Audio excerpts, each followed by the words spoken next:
Milestone ট্র্যাজেডিতে নিহত সপ্তম শ্রেণীর শিক্ষার্থী মাহতাবের দাফন সম্পন্ন হয়েছে।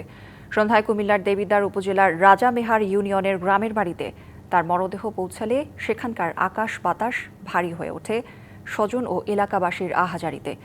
আগামীতে এমন দুর্ঘটনা রোধে সরকারের কাছে প্রয়োজনীয় ব্যবস্থা নেওয়ার দাবি মাহতাবের পরিবারের। লাইফ সাপোর্টে 4 দিনের লড়াইয়ের পর শেষ পর্যন্ত হার মানল মাইলস্টোনে যুদ্ধবিমান বিধ্বস্তে দগ্ধ শিক্ষার্থী মাহতাব রহমান। মিক্সার গ্রাইন্ডার ঝামেলা কমায়, সময় বাঁচায়। সপ্তম শ্রেণীর শিক্ষার্থী মাহতাবের শরীরের 70% পুড়ে গিয়েছিল। সন্ধ্যায় তার মরদেহ পৌঁছায় কুমিল্লার দেবিদ্বার উপজেলায়। কোমলমতি শিশুটির মরদেহবাহী গাড়ি গ্রামের বাড়িতে পৌঁছাতেই শোকে স্তব্ধ স্বজন ও এলাকাবাসীর আহাজারিতে ভারী হয়ে ওঠে সেখানকার পরিবেশ।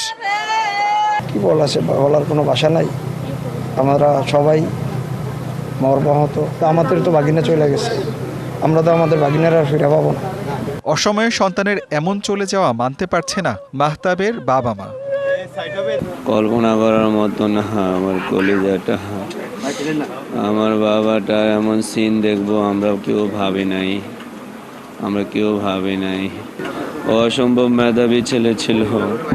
এমন দুর্ঘটনা এড়াতে কার্যকর পদক্ষেপ নিতে সরকারের প্রতি দাবি মাহতাবের স্বজন ও এলাকাবাসীর। DVC news desk.